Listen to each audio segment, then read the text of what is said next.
आज हमने controlling and trekking, ठीक है, कि अपना प्रोजेक्ट को आपने जो कंट्रोल करना है और प्रोजेक्ट की जो परफॉर्मेंस को आपने ट्रैक करना है उसके बारे में हम डिस्कस करेंगे, और क्लोजिंग भी साथ ही हम डिस्कस करेंगे आज। डेफिनेटली हम हो हा के सारा घूम घाम के अपने डिफरेंट नॉलेज एरियाज को हमने कंसिडर किया, हमने प्रोसेस ग्रुप्स पढ़े, हमने देखा कि इस प्रोसेस ग्रुप के अंदर कौन से नॉलेज एरियाज के ऊपर कंसिडर किया जाता है, किसको ज़्यादा जो है ना आप फोकस करते हैं। हो हा के हमने वही बात है कि करंट स्टेट से हमने फ्यूचर स्टेट तक पहुंचना है। प्रोजेक्ट की एक करंट स्टेट थी जब प्रोजेक्ट जस्ट एक आइडिया था, और एक फ्यूचर स्टेट है जब प्रोजेक्ट आपने डिलीवर करना है। तो डेफिनेटली आप सब सारे जो हैं, अब आपका माशाल्लाह खैर से पार्ट 2 का वाइवा भी होना होगा इंशाल्लाह ताला, तो आप लोग सब अब इसी स्टेज पे पहुंच चुके हैं, फ्यूचर स्टेट जब आपने डिलीवर करना है, प्रोजेक्ट को क्लोज करना है। तो हम हो हा के इन सब प्रोसीजर से गुजर के हम फ्यूचर स्टेट तक पहुंच गए अल्हम्दुलिल्लाह।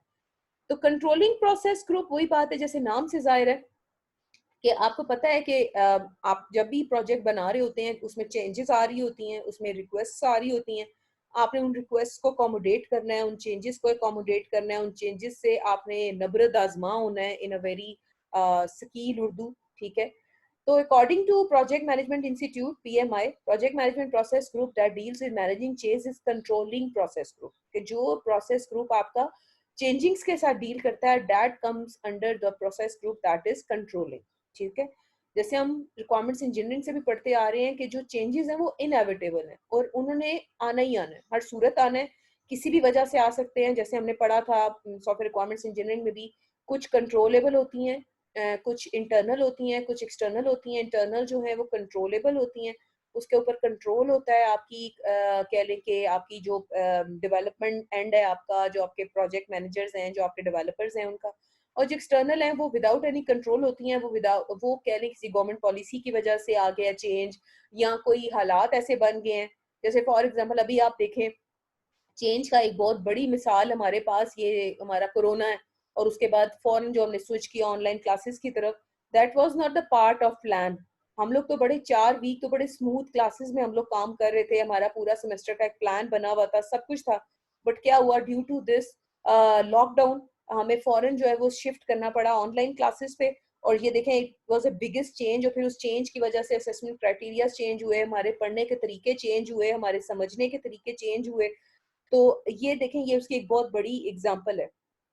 और controlling process group is used to measure and compare where you are and where you plan to be. And controlling process group इस चीज को भी मेजर करता है कि जो आपने सोचा था और जहां पे आप करंटली मौजूद हैं,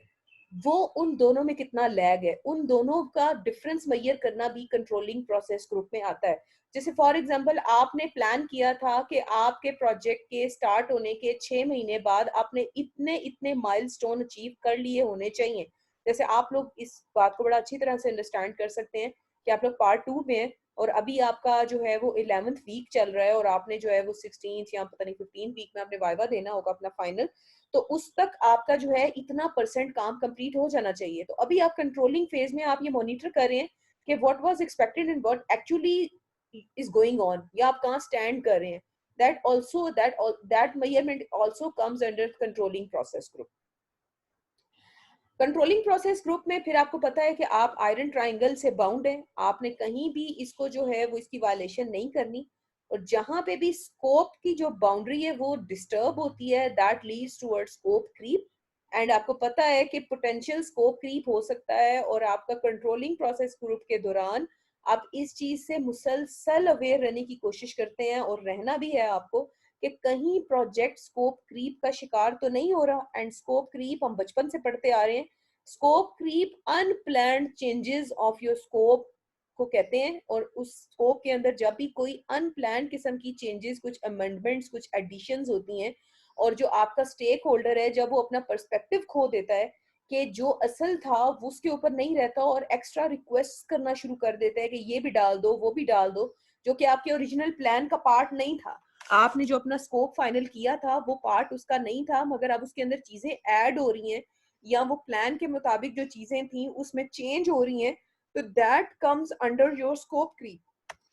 जैसे देखें ना, इस फिगर को भी अगर आप देखें, तो यहाँ पे स्कोप आपका जो फाइनल था वो टाइम और कॉस्ट के अंडर इतना सा था कि इस टाइम इतने कॉस्ट में अगर क्वालिटी डिलीवर करनी है तो आपको ये सेट ऑफ फीचर्स हैं जो कि आपके स्कोप का पार्ट होंगे। मगर अब क्या हो रहा है कि टाइम और कॉस्ट तो नहीं बढ़ रहा बट स्कोप बढ़ रहा है। तो जब वो इस तरह की सिचुएशन क्रिएट होती है कि टाइम और कॉस्ट उधर का उधर ही है, या टाइम उधर ही है या कॉस्ट उधर ही है, और आपका बैलेंस नहीं रहा आयरन ट्राइंगल, तो वो जो सिचुएशन क्रिएट होती है उस सिचुएशन को आप कहते हैं स्कोप क्रीप।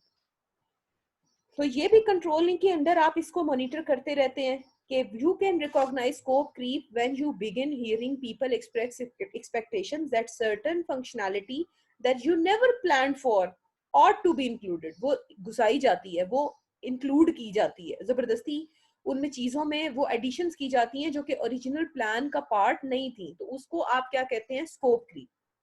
अब कंट्रोलिंग प्रोजेक्ट स्कोप जो है वो आपका द प्रोजेक्ट स्कोप, फिर वही बात है, हम वही बात बचपन से करते आ रहे हैं कि स्कोप क्या है कि all the work and only the work that needs to be successfully complete within your project. ठीक है,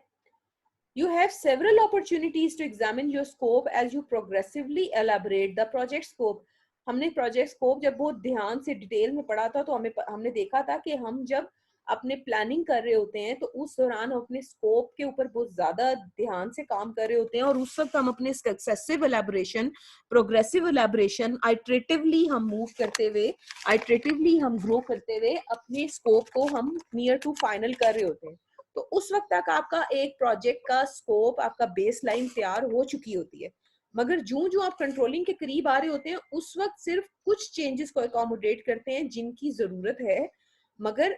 जो बहुत ज्यादा आपको स्कोप क्रीप की तरफ लेके जा रही हो उनको बड़ा इंटेलिजेंटली देखना होता है। बकायदा एक्सपर्ट लोग वहां पे मौजूद होते हैं, एक्सपर्ट, एक हम आगे देखेंगे change control board, emergency change request. अगर इस तरह की कोई सिचुएशन हो कि चेंजेस आ रही हैं और वो आपके प्रोजेक्ट को फायदा दे रही हैं, या ऐसी चेंजेस आ रही हैं कि जिसमें आपका स्टेक होल्डर इस पे इत्तेफाक करता है कि हाँ मैं टाइम भी दे सकता हूँ और कॉस्ट भी दे सकता हूँ और इन्वेस्ट कर सकता हूँ क्योंकि इससे मेरे प्रोजेक्ट को आगे फायदा ही होना है, then you can accommodate those changes in your original plan।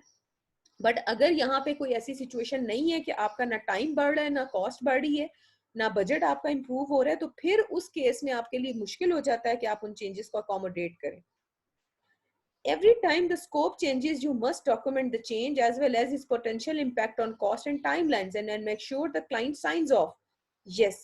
अब आपने इस चीज का भी ध्यान करना है कि अगर आपके स्कोप के अंदर चेंजेस आती हैं तो आपने उनको डॉक्यूमेंट जरूर करना है। आपने, मैं आपको जब मैंने आप लोगों को शायद आप लोगों को मैंने ओरिएंटेशन दी थी, मैंने आपको उस वक्त भी ये बात बताई थी कि जब भी कोई स्कोप के अंदर चेंज आता है तो उसको डॉक्यूमेंट करें, अपना एक चेंज कंट्रोल सिस्टम बनाएं। बेशक आप अपना एक्सेल के ऊपर ही बनाएं, विद डेट, विद कमेंट्स, वो चेंज किसकी तरफ से आया है, सुपरवाइजर की तरफ से आया है, आपके प्रोजेक्ट की नेचर ऐसी थी कि आपको चेंज करना पड़ गया, आपकी टेक्नोलॉजी चेंज हो गई है, क्या वजह है, क्या चेंज है, कब आया है, उस चेंज का आगे इम्पैक्ट किन किन मॉड्यूल्स के ऊपर होगा, उन चेंजेस का असर आपकी बजट पे होगा, आपके टाइम पे होगा, किसी, ये टोटल आपने प्रॉपर एक जो है ना वो मैनेजमेंट सिस्टम बिल्ड करना होता है बकायदा चेंज कंट्रोल के लिए। वो सिंपल तरीका ये है कि आप एक्सेल में एक शीट बना लें, डेट वाइज लॉग बना लें उसका, मगर जो भी चेंजेस हो फिर वो जो भी कंसर्न पार्टीज हैं उनके नॉलेज में हो, वो बकायदा उसके ऊपर अपना सिग्नेचर करें ताकि सब लोगों के नॉलेज में एक जो है, सब लोग एक लूप में हो, सब लोग एक सर्कल में हो, और किसी को ये ना हो कि अच्छा एक चेंज आया है, एक दो पार्टीज के दरमियान कोई जो है ना उनके दरमियान कोई उसके ऊपर जो है ना कंसेंसस बिल्ड हो गया, मगर वो चेंज बाकी टीम मेंबर्स तक प्रोपोगेट नहीं किया गया, तो क्या होगा, वो क्या हुआ है कि वो रिफ्लेक्ट नहीं हुआ सारों तक, तो सब ऑन बोर्ड नहीं है, तो फिर क्या हुआ, जो आपकी अल्टीमेटली प्रोजेक्ट है इस मिसकम्युनिकेशन की वजह से आपका जो है वो इफेक्ट हो सकता है। और अब आप ये चीज नोट कर रहे होंगे कि आप देखें, मैं आपको जो पहले दिन से कहती आ रही थी कि प्रोजेक्ट मैनेजमेंट में आपके सारे नॉलेज एरियाज जो हैं, कम्युनिकेशन, प्रोक्योरमेंट, रिसोर्सेज, ये सब एक दूसरे के साथ इंटरलिंक्ड हैं, कोई किसी से अलग नहीं है। ठीक है, बाद चेंज कंट्रोल सिस्टम, ठीक है, ये फिर वही बात है, मैं रेफरेंस दूंगी रिक्वायरमेंट्स इंजीनियरिंग का ही, उसमें भी आपने ये चीज़ ज़रूर पढ़ी होगी कि बकायदा जब भी रिक्वायरमेंट्स के अंदर, ये बिल्कुल रिक्वायरमेंट्स मैनेजमेंट का एक आखिरी टॉपिक होता है जो पढ़ते होते हैं आप, उसके अंदर क्या है कि आपका बकायदा एक चेंज कंट्रोल सिस्टम होता है, ठीक है, कि जो कि फॉर्मल एक तरीकेकार होता है, नाउ इट्स नॉट मैंडेटरी कि ये जो चेंज कंट्रोल सिस्टम है ये कोई बहुत ज़बरदस्त ऑटोमेटेड किस्म का कोई डेटाबेस ओरिएंटेड सॉफ्टवेयर टूल ही होते हैं, बिल्कुल होते हैं, ट्रेसेबिलिटी के लिए भी टूल होते हैं, चेंज मैनेजमेंट के लिए भी टूल होते हैं। आजकल क्लाउड बेस्ड टूल्स हैं और ये ज़्यादातर किधर हैं, यूज़ होते हैं जहाँ पे आपके जो डेवलपर्स हैं वो रिमोट लोकेशंस पे बैठे होते हैं। आपको पता है आजकल ग्लोबल सॉफ्टवेयर डेवलपमेंट का ज़माना है, ज़रूरी नहीं है कि एक ही जगह पे बैठी सारी जो है ना टीम जो है वो डेवलपमेंट कर रही हो। मे देयर इज अ चांस कि आपके जो एनालिस्ट हैं वो किसी एक लोकेशन पे हैं, आपके डेवलपर्स आपके कोडर्स किसी और लोकेशन पे हैं, टेस्टर वाले किसी और लोकेशन से जो है ना आपको टेस्टिंग की फैसिलिटी प्रोवाइड करें, क्लाइंट आपका जो है ना वो बाहर बैठा हुआ है, कोई अमेरिका या कनाडा बैठा हुआ है। तो फिर क्या होगा कि कोई क्लाउड बेस्ड भी हो सकता है, कोई चेंज कंट्रोल सिस्टम कि वहाँ पे सारी जो है वो रिक्वायरमेंट्स लिस्ट डाउन हो। अगर क्लाइंट किसी एक में चेंज करता है तो वहाँ पे बाकायदा एक चेंज कंट्रोल सिस्टम हो, वहाँ पे उसकी असेसमेंट हो, एनालिसिस हो कि वो चेंज जो है वो किस तरह से बाकी रिक्वायरमेंट्स के ऊपर इम्पैक्ट क्रिएट करेगा। अगर बहुत ज़्यादा इम्पैक्ट क्रिएट कर रहा है तो फिर वो बाकायदा उसके ऊपर अप्रूवल आता है कि इसको एक्सेप्ट करना है या रिजेक्ट करना है। इफ़ इट इज़ एक्सेप्टेड उसका स्टेटस चेंज किया जाता है और फिर जो भी उस रिक्वायरमेंट को इम्प्लीमेंट करने वाले कोडर्स होते हैं या जो टेस्ट करने वाली टीम बैठी होती है वो सेंट्रलाइज रिक्वायरमेंट के ऊपर एक जो है वो डिसीजन आ जाता है। तो वही बात है, हम हमेशा मॉनिटरिंग एंड कंट्रोलिंग की बात करते हैं, हम हमेशा कम्युनिकेशन की बात करते हैं। तो वो कम्युनिकेट हो जाता है सारे टीम के पास कि जी अब इस रिक्वायरमेंट के साथ जो है ना ये चेंज आया। क्यों? क्योंकि अगर वो एक तो सबके तरफ रिफ्लेक्ट नहीं होगा, सबको कम्युनिकेट नहीं होगा और उधर से एक चेंज आया और उस रिक्वायरमेंट के ऊपर अप्रूवल आ गया कि हाँ इसको चेंज करो, तो क्या मसला होगा? कोडर तो पुराने वर्जन के मुताबिक उसको कोड कर देगा, मगर वहां से अगर चेंज हो चुका हुआ और वो उस तक कम्युनिकेट ना हुआ, जैसे हम बात करते हैं ना, अब आप रिलेट करें कम्युनिकेशन मैनेजमेंट की किस कदर इंपॉर्टेंस है। और अब आप एक और चीज नोट कर रहे होंगे कि प्रोजेक्ट मैनेजमेंट में कोई चीज अलग से नहीं है, हर चीज जो है ना वो एक दूसरे के साथ इंटरकनेक्टेड है। ये जो नॉलेज एरियाज की मैं हम लोग बचपन से बात करते चले आ रहे हैं, सारे नॉलेज एरिया एक दूसरे के साथ क्या है, कनेक्टेड है, कोई चीज आइसोलेटेड नहीं है। तो हर चीज एक दूसरे के साथ जो है ना वो लिंक्ड है। तो क्या है कि ये चेंज कंट्रोल सिस्टम कोई क्लाउड बेस्ड जो है वो कोई जबरदस्त सा कोई ग्रैंड किस्म का टूल भी हो सकता है। इवन अपना कोई डेटाबेस मैनेजमेंट सिस्टम आप बना सकते हैं। इवन अगर आपने चेंज कंट्रोल में आप कोई एक्सेल की शीट बना सकते हैं, इसमें कोई इतनी वो बड़ी बात नहीं है। तो क्या है, आप एक सादा सा बना सकते हैं कि एक्सेल की शीट बना लें, आपके सुपरवाइजर ने जो भी चेंज किया वहां पे आप उसका डेट के हिसाब से आगे नोट डाउन कर लें। आगे नेक्स्ट टाइम मीटिंग्स होती जाती हैं, आप उसको मॉनिटर करते रहेंगे क्या चीज थी जो पहले थी, अब क्या चीज है जो अब जो है ना उसके अगेंस्ट हुई है। हमेशा वही बात कहती हूँ, ट्रेसेबिलिटी बिल्कुल बिल्कुल जैसे टूल्स हैं वो बहुत ही बड़ी आपके लिए एड है चीज। ठीक है, और फिर वही बात है कि आप जो है ना जितना अर्ली इस चीजों को आप इनकॉर्पोरेट कर लेंगे, उतना ही जो है ना आपको लेटर स्टेजेस में जाके आपके प्रोसेसेस में आपको प्रॉब्लम जो है वो कम से कम फेस करनी पड़ेगी। और प्लस ये कि अगर आप इस तरह चेंज कंट्रोल सिस्टम को प्रॉपर्ली डॉक्यूमेंट करते हैं, बकायदा आपने इसको मैनेज किया हुआ है, तो आगे अगर कोई प्रॉब्लम्स होते हैं ना, जिसको हम कहते हैं रूट कॉज एनालिसिस आप करते होते हैं प्रॉब्लम्स को, तो आगे आपको बड़ा फायदा हो जाता है कि कहाँ पे प्रॉब्लम आया, कहाँ पे कोई इशू रेज हुआ। Okay, then there's a change control board that totally depend upon the size of the organization। एक ऑर्गेनाइजेशन में कितने लोग काम कर रहे हैं ये उसके ऊपर डिपेंड करता है। अगर कोई बहुत बड़ी ऑर्गेनाइजेशन है जिसमें बहुत ज्यादा मैन पावर है, तो जो ये चेंज कंट्रोल बोर्ड में काफी सारे लोग भी हो सकते हैं मौजूद जो कि रिव्यू करते हैं चेंज। अगर कोई चेंज प्रपोज होता है तो उस चेंज को जो है वो रिव्यू किया जाता है कि हाँ जी वही बात कि इस चेंज को आपने अप्रूव करना है या इस चेंज को आपने डिसअप्रूव करना है, अप्रूव करना है या नहीं करना। रिव्यू के बाद जो है ना इसके अंदर जो है ना डिसीजंस लिए जाते हैं। इट कैन वेरी कि इसके अंदर 2 लोग भी शामिल हो सकते हैं या काफी सारे लोगों की कमेटी भी हो सकती है। जो मैंने पहले ही आपको बात की है, ये डिपेंड करता है कि आपके ऑर्गेनाइजेशन की मैन पावर कितनी है, साइज कितना है। ठीक है, और फिर वही बात है कि जो चेंज कंट्रोल बोर्ड है वो सारे चेंजेस से एक तो वेल अवेयर होता है, ठीक है, क्योंकि उन्हीं के हाथ में आते हैं और उन्होंने इसके ऊपर डिसीजन लेना होता है। और फिर वो इस बात का भी डिसीजन करते हैं, वही बात जैसे मैं पहले भी करी थी, कि अगर ये कोई चेंज अप्रूव होता है तो इसका ओवरऑल पूरे प्रोजेक्ट की सेहत पे कैसा इम्पैक्ट क्रिएट होगा। It would create a negative impression और it would create a positive impact. तो that is really very important. Everything is communicated, बिल्कुल उनको वो जो है वो हर चेंज के साथ अवेयर होते हैं और उन्होंने उसके ऊपर डिसीजन लेना होता है कि इस चेंज को हमने जो है अप्रूव करना है या अप्रूव नहीं करना। और जो भी फिर वो डिसीजन लेते हैं वो सारी टीम तक जो है ना वो फिर कम्युनिकेट किया जाता है कि ये चेंज जो है वो अप्रूव हो गया। हाँ जी बिल्कुल। अब क्या है कि आपने जो है ना, वही बात है कि जब भी चेंजेस की बात करनी है तो आपने वही बात है कि टाइम के पर्सपेक्टिव से और मनी के पर्सपेक्टिव से तो उसको देखना ही देखना है, प्लस एक और पर्सपेक्टिव भी आपने देखना है कि अगर ये चेंज अप्रूव होता है तो इस ये वैल्यू कितनी प्रोड्यूस करेगा। जैसे फॉर एग्जांपल एक मुन्नी सी एग्जांपल इसमें लिखी हुई है कि अगर आपको कोई चेंज आता है, प्रपोज होता है और उसके अंदर आपको $500 जो है ना वो एक्स्ट्रा लग रहे हैं, मगर हो क्या रहा है कि वो जब प्रोजेक्ट इंप्लीमेंट हो जाएगा विद दैट चेंज तो उसको जो है ना उसकी जो वैल्यू वो प्रोड्यूस करेगा ना वो अपनी इन्वेस्टमेंट से डबल वैल्यू प्रोड्यूस करेगा मार्केट में। Are you getting my point? कि आप जो इसमें मजीद पैसे लग रहे हैं ना, $500 लग रहे हैं लेट्स सपोज, मगर वो $500 लगाने से ना वो $10,000 की जो है ना वैल्यू वो मार्केट में जाके प्रोड्यूस करने वाला है। और आपको मजे की बात है कि जो आपका क्लाइंट है वो टाइम भी दे रहा है कि मेरी वैल्यू ज्यादा प्रोड्यूस हो रही है तो तुम लोग कर दो। तो क्या होगा, now decision is of change control board कि वो सारा असेसमेंट कर कुर के तो फिर वो जो है ना, हाँ जी बिल्कुल जाया नहीं होगा, तो वो फिर उसको जो है ना वो अप्रूव या डिसअप्रूव करते हैं। तो वैल्यू भी देखते हैं जब भी कोई आती है ना चेंज, तो फिर वैल्यू भी देखते हैं। और अभी तक तो आप वैल्यू शैल्यू तो कम ही देख रहे होंगे, आप तो ये देख रहे हैं कि अभी तक जो आप चेंजेस कर रहे हैं वो क्या कर रहे हैं, मिस्टेक्स ही ठीक कर रहे होंगे। अभी तो आपकी जो है ना गलतियां गुलतियां कोई कोई कंपोनेंट नहीं चल रहा, इंटीग्रेशन के मसले आ रहे हैं,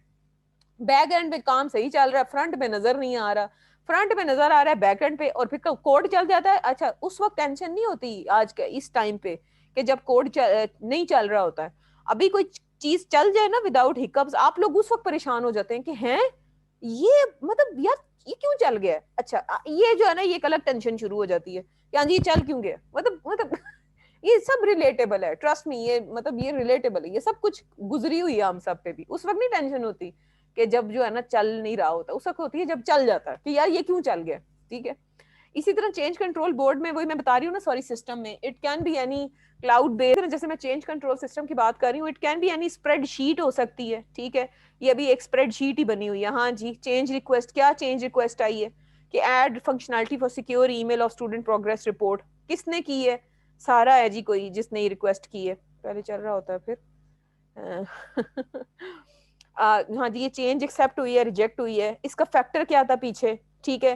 टेस्ट इन्वायरमेंट में डेट, क्वालिटी एश्योरेंस टाइम में डेट, ठीक है, प्रोडक्शन में इसकी क्या date, that depends upon your own design कि आप कौन कौन सी फील्ड जो है ना वो रखते हैं। जस्ट एक एग्जांपल है। अच्छा अब चेंज कंट्रोल बोर्ड की जिसकी मैं बात करी थी, उनका तो जैसे कहते हैं ना एक खास टाइम पे जो है ना उनका जो है ना मीटिंग होनी होती है। ठीक है, वो जो लोग हैं ना वो हर वक्त अवेलेबल नहीं होते कि आप जब भी आपका दिल करे आपके एनजी बोर्ड को चेंज आइए बैठ जाओ जी, नहीं। वो बोर्ड का एक बाकायदा टाइम होता है। वो हो सकता है आपका अगर फॉर एग्जाम्पल 6 महीने का आपका प्रोजेक्ट है तो वो जो है ना वो सिर्फ आपको मतलब कह लें 2 महीने बाद उनकी एक मीटिंग होती हो। तो अब अगर बीच में फॉर एग्जाम्पल अगर कोई इमरजेंसी चेंजेस आ गई हैं तो फिर क्या होगा। अब उस सिचुएशन में जो होती है ना वो उसको कहते हैं आप इमरजेंसी चेंज, और वो बंदा जो अप्रूव करना होता है ना वो नॉमिनेटेड इंसान होता है फ्रॉम चेंज कंट्रोल बोर्ड। ठीक है, अब वो चेंज कंट्रोल बोर्ड की तरफ से नॉमिनेटेड बंदा होता है जो डिसीजन लेता है कि हाँ जी मैं बोर्ड की तरफ से ये डिसीजन ले रहा हूँ कि इसमें जो है ना ये चेंज को इनकॉर्पोरेट करना है या नहीं। फॉर एग्जाम्पल अगर कोई ऐसी चेंज है कि अगर वो आप टाइम पे नहीं करते, हो सकता है ऑर्गेनाइजेशन बहुत बड़े मनी क्राइसिस से गुजरे, तो फिर आप वेट नहीं कर सकते कि चेंज कंट्रोल बोर्ड की आवाम बैठेगी और फिर उसके ऊपर जो है ना वो डिसीजन होगा। You need to quickly respond to that particular change, और वो फिर वो नॉमिनेटेड बंदा जो होता है ना वो सीसीबी की तरफ से ही होता है, और वो होती है इमरजेंसी चेंज रिक्वेस्ट। ठीक है, कंट्रोलिंग प्रोजेक्ट कॉस्ट, वही बात है जो हम बजटरी उस वक्त भी हमने पढ़ा था, फिर टाइम के वक्त भी हमने पढ़ा था कि आप अगर फॉर एग्जांपल आपके पास एक प्लान में आपने जो है ना वो चीज रखी हुई है और प्लान से अवे कुछ हो रहा है इन टर्म्स ऑफ मनी या इन टर्म्स ऑफ टाइम, तो फिर क्या है कि आपको जो है ना वो देखना है कि नीड है उस चेंज की कि नहीं। ठीक है, देन अगर है तो देखें कि उसका अप्रूवल लेना है आपने, और वो जो अप्रूवल है ये प्रॉपर चेंज कंट्रोल प्रोसेस के थ्रू होगा। ठीक है, अगर तो फॉर एग्जांपल वही बात है कि अगर वो चेंज आपके कॉस्ट को इतना अफेक्ट नहीं कर रहा और आपके बाकी प्रोजेक्ट के एरियाज को इफेक्ट नहीं कर रहा तो जस्ट कमिटेड। बट वही बात है कि आप उसका डिसीजन नहीं लेंगे, ये बाकायदा कोई चेंज मैनेजमेंट के लोग होते हैं जो इसका डिसीजन लेते हैं। बस आप जो है बीइंग अ डेवलपर हैं तो आपने ओबे करना है, टेस्टर हैं तो उसी कॉन्टेक्स्ट में आपने जो है ना यूज करना है उसको। ठीक है, वेरिएंसेस की बात जो हम कर रहे थे, याद है आपको, वेरिएंस एक होता है असल, एक होता है प्लान। आपने असल को प्लान के साथ जो है ना आपने, जी बिल्कुल बिल्कुल कमेटी डिसीजन होता है, असल को प्लान के साथ आप कंपेयर करते हैं कि प्लान क्या था और असल क्या हो रहा है। This is all about managing changes, ठीक है। तो इंशाल्लाह ये एक हमारा टॉपिक, और फिर आपको पता है बहुत सारे फैक्टर्स हो सकते हैं चेंजेस से, कि आप रिसोर्स चेंज किया, आपने स्केड्यूल चेंज किया, कोई बैड डिसीजन हो गया आपसे, ठीक है, आपकी कोई क्वालिटी आप अचीव नहीं कर पाए, तो बहुत सारे वेरिएंसेस की वजह हो सकती है। अब हाँ जी, स्केड्यूल, ये भी एक आपने जो है ना मॉनिटर करना होता है कि आपने कहाँ प्रॉमिस किया था कि आप इस वक्त तक कहाँ होंगे। आप अपना जरा WBS देखना, आप लोग हंसोगे कि आप लोगों ने कहा क्या था और आप लोग कर क्या रहे हो। ठीक है, मुझे तो नहीं लगता किसी ने WBS बना के बाद में जो है ना उसको बेचारे को लिफ्ट भी कराई होगी कि वो बेचारा क्या बनाया था आपने। और अभी आप उसको खोल के देखेंगे ना, आपका आपका हंस हंस के बुरा हाल हो जाएगा। देखना आप लोग जरा अपने WBS को, ठीक है। तो ये है कि उस बेचारे WBS को पार्ट 1 में बना के छोड़ नहीं देते, उसको जो है ना वो साथ साथ उसको बेचारे को फॉलो अप करते हैं, उसको जो है वो आप उसको लिफ्ट कराते रहते हैं साथ साथ, ठीक है। अब इंशाल्लाह आगे हम जो नेक्स्ट कमिंग क्लास में पढ़ेंगे, इंशाल्लाह यही पढ़ेंगे प्रोजेक्ट की परफॉर्मेंस मेजर करना और प्रोजेक्ट की परफॉर्मेंस ट्रैक करना। आज के लेक्चर से अगर कोई रिलेटेड क्वेश्चन है तो प्लीज मुझसे पूछ लें।